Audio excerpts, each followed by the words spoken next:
think, all right, I think we're on. Yep, we're on. Hey guys, so excited about October.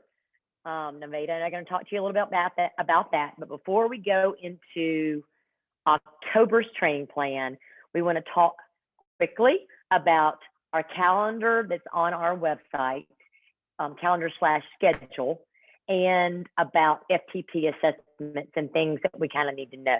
So real quick, I'm going to share my screen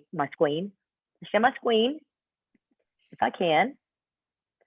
So if you go on to our website, if you go to the training plan schedule, it's going to come up, it's going to look like this. You just see a list of it. So I want to start, Nevada and I want to start kind of pushing you guys to that, because I know that in your brain, you think we're doing for the first 3 weeks or 4 weeks or whatever, we're going to do the training plan. And then that last one of the month, you're going to do FTP. Well, some months are funky, like this month, for instance. And October 1st is on a Friday and October 2nd is on a Saturday. So what Nevada did, let me go to it.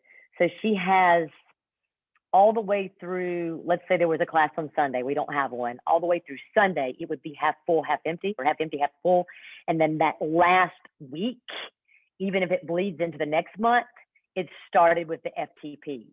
So I realized that we hadn't driven you guys to this, so don't freak out because you're like, oh my God, I did my FTP. It's fine, but just go to this, that way you'll know. So like Michaelin teaches Friday and Molly teaches Friday, so she'll know that she'll do her FTP here, whereas Molly's class today, which Nevada subbed, she did her FTP test today in that class, in the Tuesday class. So just driving you to that. Anything you want to say about that, Nevada?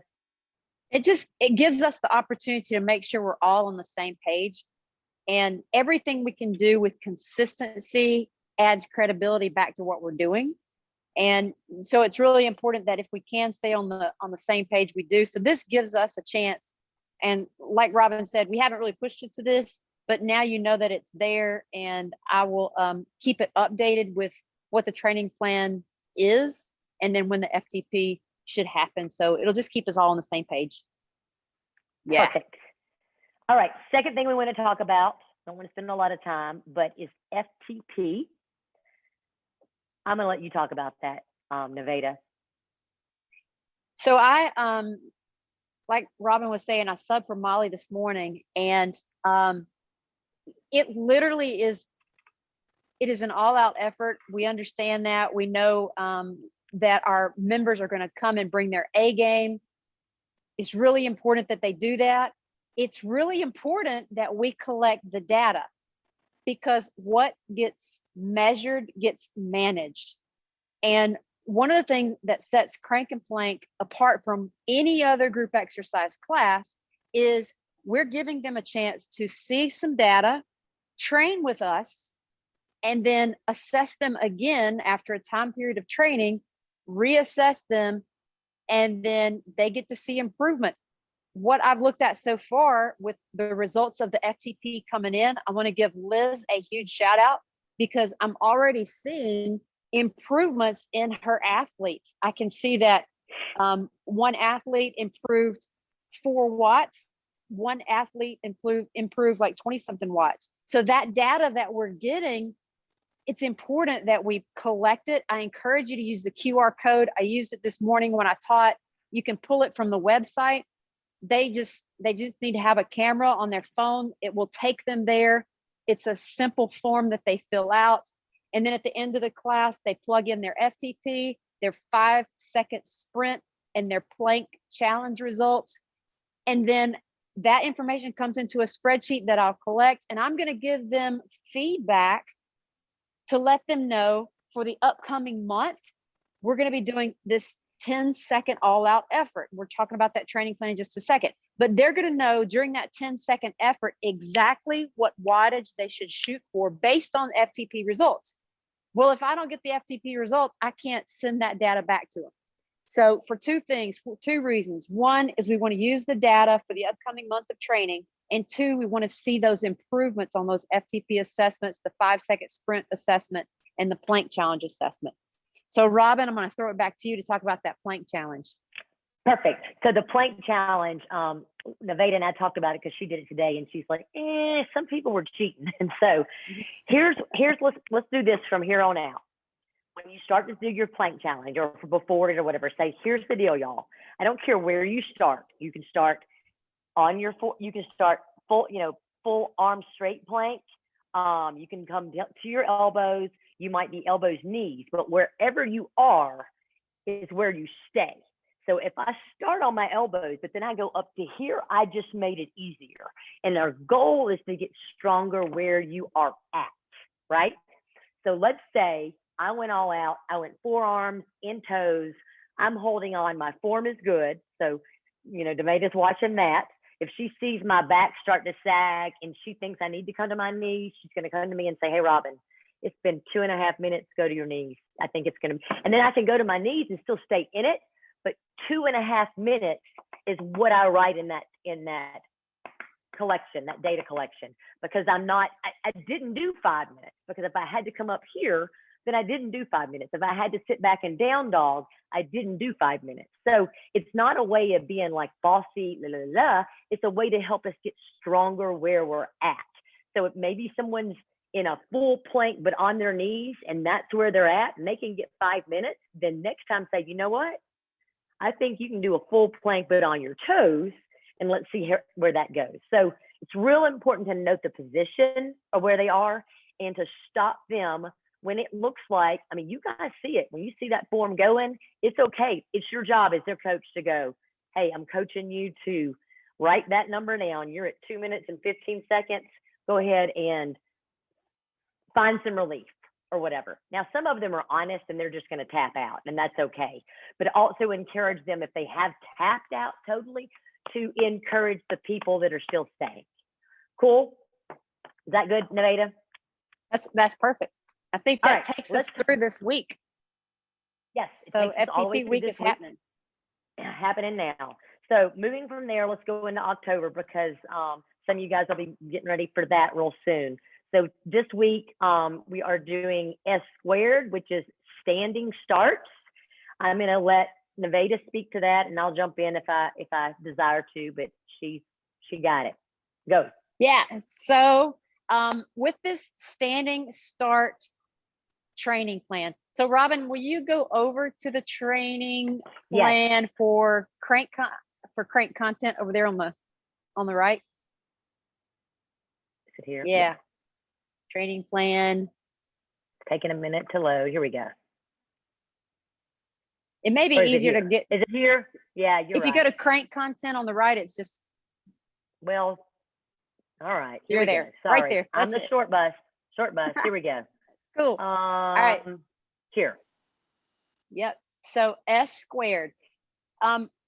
The good thing about this training plan is everything is based on a minute time frame, and we've broken that minute time frame into 3 segments, so it's easy to count, and it's easy to make sure that you get the correct number of rounds in. Use your grease board, y'all. If you're using an app that counts for you, that's awesome. Do that. But if you need to use your grease board to make sure that you're staying on track, do that.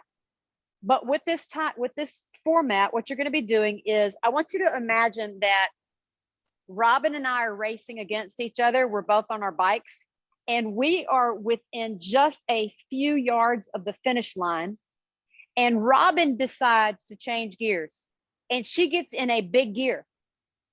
And all of a sudden, Robin is 2 bike lengths in front of me because she got in that big gear on her bike. So what we're going to ask our participants to do is get into a big gear for 10 seconds. That means it's going to be hard to pedal, but they're going to overcome those pedals during that 10 seconds to get across the finish line. Once they get that 10 seconds in, then it's going to take them back to the bike seat. So they sprint out of the saddle, 10 seconds, then they come back to the bike seat, they saddle in, and they're going to the saddle for 30 seconds. And in that 30 seconds, it's going to feel like they're climbing a steep incline, because that resistance that they sprinted with is still on the pedals. So for 30 seconds, they're going to go straight up a hill. Pedals are going to slow down because they're climbing, And then at the top of that hill, they're going to turn left and come down the hill for a recovery. So it's 10 sprint, 30 climb, 20 recovery. And downhill they go. And then we just repeat that process. They go back to the 10-second sprint, which means they're going to have to get in that gear, that big gear, then climb for 30 and then recover for 20. And we do that 15 rounds. So it's everything within a minute, 15 times. What Perfect. else, Robin? What makes that make sense? That makes sense. So bottom line, once they add big resistance, that big gear for that 10 seconds push, they are not going to touch that knob until it's 20 seconds of recovery and they're going down. So don't come back in and take your knob off. You come back in and you climb and you go as much as you can, as hard as you can up that hill, but you don't touch the knob until you go 20 seconds. Oh my gosh, 20 seconds is over. Okay, here I go again. So you're only touching your knob then. Don't touch your knob. Don't touch your knob. And your pedals during that 10 seconds, your RPMs are going to be quicker. And that means your heart rate's going to go skyrocket during that 10 seconds. During that next segment, when we're climbing a hill, your pedals are going to slow down. Your heart rate's going to come down a little bit just because you're not pedaling as quickly, but you're still going to be elevated. You're still going to be working. It is not a complete recovery. The only time it's complete recovery is turn left once you've come over the hill, crest the hill, and you're going down. Then you can recover. Then it's time to go again. Because if you've ever been up a big fat hill, there's no way to recover on it. No. Am I right? You're on it. It's true. There's no way except unless you just stop pedaling and you get off your bike. So no recovery until you go down. Beautiful. We got that? That's it. All right, so let me flip really quick to, and if you look under plank content, that was August. I didn't put September on, but I will just so we have it. So here's October. So October's core, the actual core workout is about 11-ish minutes long. It is a stacker, which means you're going to do an exercise, stack another one on top, go boom, boom, stack another one on top, go A, B, C, D. Okay. And I've got that kind of explained right here. But your first exercise, and I'm going to move this just so maybe you can see me. I know it's hard to see like the full body, but I know it helps a little bit. So your first exercise will be standing. So cores and types, I want it to be rotation. So it's just a punch, punch, punch, punch. It's not totally turning your body. So really your goal is to keep your hips forward and to punch across, feeling those obliques. So if you want to add this stuff up and down, you can, but you can just be here. They're going to go as hard as they can for 45 seconds, getting that rotation. 45 seconds, 15-second break. That's your first move. So 1. Exercise 2 is a squat with hip extension and shoulder extension. So you're going to squeeze your shoulder blades again, retract, squeeze your glutes, and extend through there. So I think you can see that hopefully in the camera. So you're going to go 45 seconds here, 15 seconds recovery, 45 seconds here, 45 seconds here, 15 seconds recovery.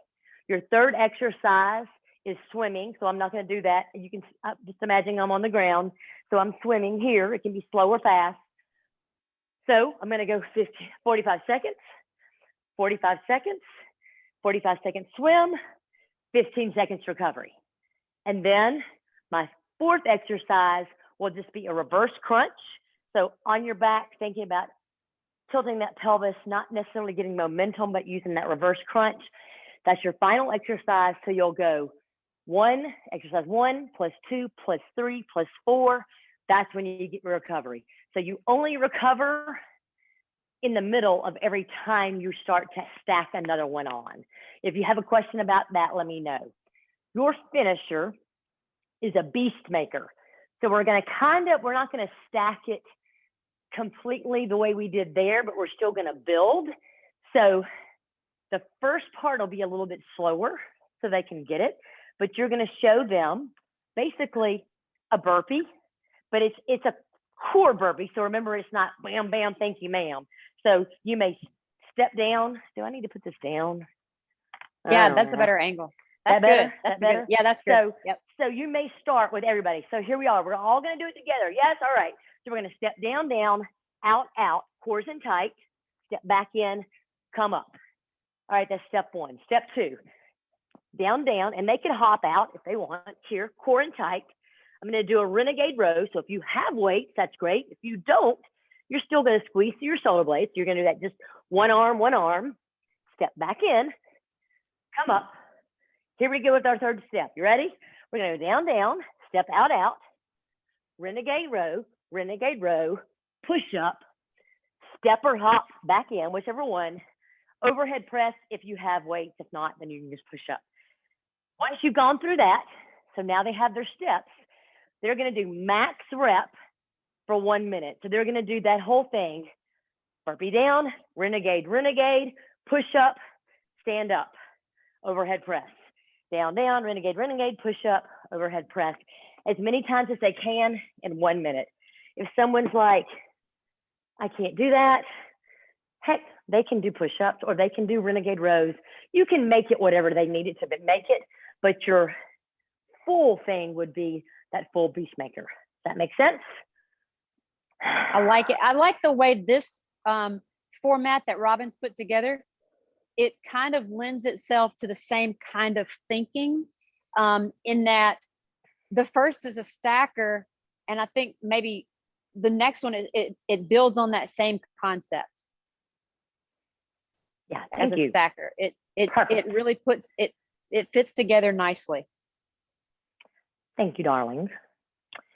So if you will do this, because we had some somebody asked this past month, is it okay if we use the same format and then change the exercises? And as Navita and I talked about it, I think it's best, at least right now, let's stick with this, because the thing is, you think they're bored, they're only coming once a week. They're not bored. They're actually getting this, and they know what to expect, and they know how to improve. And then that last week, when you do your FTP, that core section, it can be anything you want it to be, as long as it still kind of fits the bill here. You can change up the exercises, but your finisher is always going to be that plank. So it gives you a little bit of a break from some stuff, but it should give you 3 to 4 weeks with that. I mean, you're not having to think, it's given to you. So hopefully that's helping you some, so that you don't feel like you're having to prepare all the time. I think what feels weird, if you're the instructor, you've done it 3 times and you're teaching it and you're having to say the same things over and over. But in all reality, most people that are coming in our classes need improvement. And so as the instructor, you may already have all these moves down pat, but as a participant, there's always room, for the most part, for them to improve. Like the movement that Robin just did with renegade row, her hips were completely stationary. Her core was completely tight. There was no movement. That's because Robin does these movements and is an expert at it. But if you think about your classes and the participants in there, there's always room for improvement. And that's where the coaching comes in. And so when you're having to repeat these things over and over, don't think of it, I'm doing the same thing over and over, and so are they, and they're bored. They're not bored. Coach them up, give them the feedback. I promise you, they're getting something out of every time you teach when you're coaching them up. Like, I know you are. Absolutely. Well said, Nevada. I think that's it. Yeah.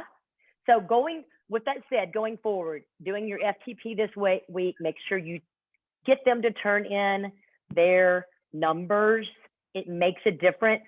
Nevada is going to give them sprint work to work on for next week. And that's going to be like, oh my gosh, I have actually something to work for. So do that. We want to see everybody's classes turning in those numbers. And also on that point challenge, be a school teacher and just say, hey, I'm going to be real bossy. I need for you to stick with whatever you stick with. And if I see your form start to go, I'm gonna tell you to change, but your time stops where you have to change. That's not a bad thing. It's something that makes us work and get better. So moving forward, let's just set that as the standard. That's how we're going to do it. And I think if you just announce it at the beginning, then they won't feel like you're picking on them. If you don't tell them and you go and say, hey, come down to your knees, and they're going to be like, but say, hey, this is what we're doing.